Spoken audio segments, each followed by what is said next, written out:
défi de la Gosford, c'est des courses de chiens de traîneau de calibre international qui ont lieu à Woburn. Monsieur Bernard Saucier nous en parle. On est à la 16e édition. Pouvez-vous nous rappeler qu'est-ce que c'est au juste? Le défi de la Gosford, dans le fond, c'est une course de traîneau à chiens qu'on a parti il y a déjà 16 ans, vous venez de le dire.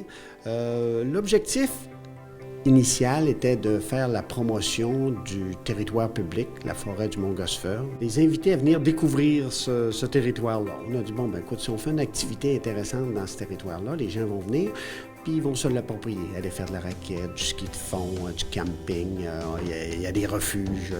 Alors, on peut dire mission accomplie, mais je ne pensais pas que ça durerait aussi longtemps que ça, parce qu'à chaque fois qu'on tient l'événement, il y a des nouvelles personnes qui viennent voir la course, et puis, hey, on a un beau joyau qui nous appartient ici, donc on vient participer. Donc, la course de chiens est un objet pour mousser le Mont-Gosford.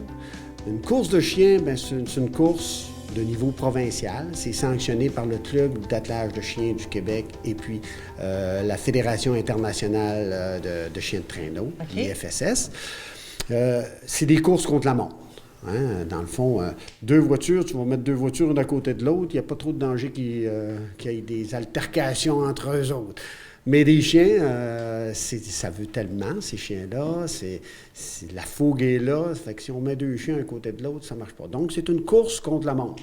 Alors, pendant, exemple, dans le 6 chiens, il y a environ, mettons, 25 à 30 équipes. Bien, toutes les 2 minutes, il peut y avoir une équipe chronométrée. C'est bien sûr qu'il y a des dépassements. Okay? Alors, pendant presque 1 heure de temps, les gens voient des équipes partir, la frénésie du départ, les chiens, c'est beau à voir, là, les chiens sautent dans les airs, ça jappe, et puis ils partent, ils reviennent.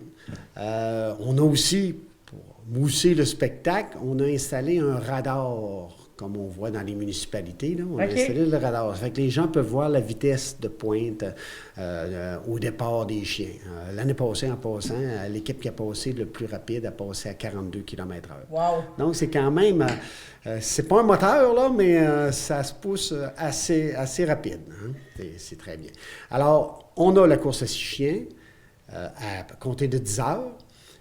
Immédiatement après la fin de la course à 6 chiens, on part la course en ski joring. Le ski joring, c'est dans le fond un fondeur, ski de fond, qui fait du style patin, avec 1 ou 2 chiens en avant pour l'aider à progresser. Alors, c'est une course qui va se faire immédiatement après le 6 chiens, vers 11 heures.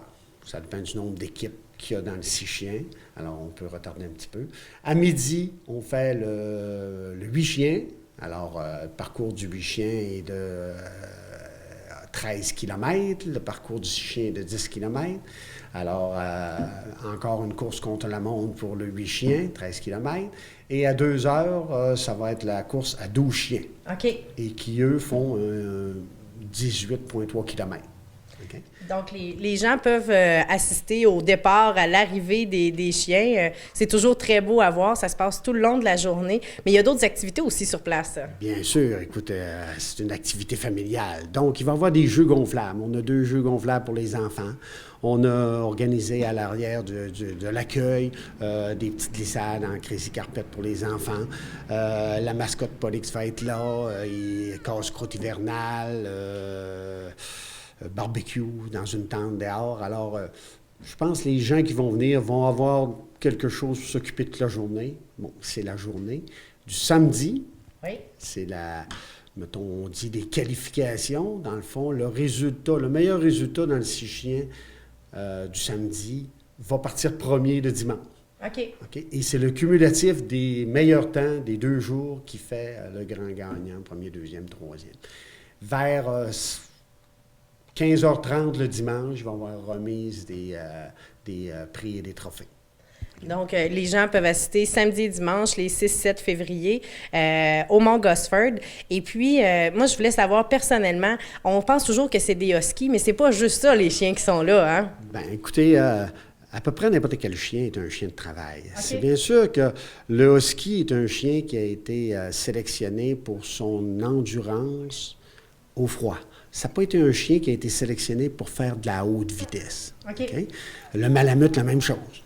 Alors, c'était les expéditions dans le Grand Nord et il faisait moins 50 avec un facteur 20, les chiens étaient dans la neige, la neige rentre dans le poil et puis ça va bien. Au Québec et même en Alaska, maintenant, dans les courses de sprint, on appelle ça de l'Alaskan. C'est des croisements qui ont été faits avec ces races-là au départ.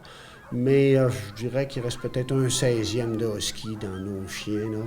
Le reste, c'est du chien de chasse. Il y a beaucoup de braque allemand et beaucoup de pointeurs anglais.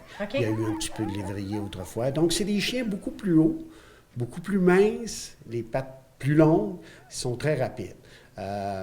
Pourquoi qu'on est rendu là? Ben, c'est bien sûr qu'écoute, c'est de la compétition. Hein? Alors, le chien husky, écoute, ça fait plusieurs années, ça fait maintenant 35 ans que je fais de la course.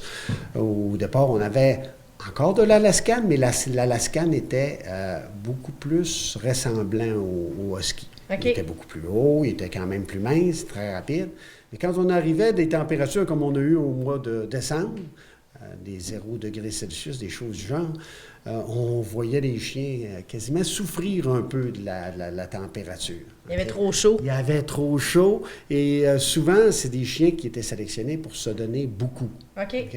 Et puis quand ils arrivaient, c'est un peu comme nous autres, quelqu'un va arriver faire une course, quand on arrête une course ou du vélo, la température corporelle elle monte. Mais le chien, il ne transpire pas. Ouais. Puis là, ben là, on avait le problème que quelques chiens, de temps en temps, tombaient dans le coma. Et puis bon, on n'aime pas ça, hein? On les aime, nos chiens. Fait qu'on a commencé à diminuer un peu le poil en rentrant des lignées de chiens de chasse. Et puis ces chiens-là sont performants même à plus 5, plus 10. Ils tombent. J'ai jamais vu un de ces chiens-là tomber dans le coma. Alors, ce sont des chiens qui ne se réservent pas, qui courent. Ils sont très amicaux. Hein? Le chien de chasse a la qualité d'être plus amical, moins indifférent un peu que le husky. Okay. Alors, ils sont plus faciles à, mettons, à emmener avec du monde quand il y a plein de monde. Alors, effectivement, la race a changé. C'est plus des oreilles droites, c'est des oreilles pendantes. Alors, Puis il y a toutes sortes de couleurs. Il y en a des bicolores, il y en a des tricolores, il y en a des tout noirs, il y en a des blancs. Alors, il y a un peu de tout là-dedans. C'est beau à voir. Puis ce qui est agréable aussi lors du défi de la Gosford, c'est qu'on peut parler aussi avec les coureurs. On peut leur poser des questions. Ils sont là sur place, là. Bien sûr, bien sûr. Écoutez, il y a un grand stationnement réservé aux mancheurs. Mancheur étant le terme approprié pour les chiens de traîneau, le conducteur d'une équipe de chiens de traîneau, qui en passant, ça vient de l'Inuit. Quand les Blancs sont arrivés dans le Grand Nord, ils voyaient les Inuits qui disaient à leurs chiens « moche, moche, moche », qui veut dire « marche, marche, marche ». Puis bon, ben, ils ont appelé les mocheurs. Okay. C'est un terme à peu près dans toutes les langues. C'est international. C'est international, on a gardé le terme mocheur. Alors, les mocheurs sont disponibles. Quand on arrive, nos chiens, ils boivent beaucoup d'eau pour ne pas se déshydrater. Donc, il faut les sortir, préparer le traîneau, les harnais, les câbles pour les attacher. Alors, les gens peuvent venir nous voir, on jase avec. Il y a beaucoup de questions intéressantes là-dessus.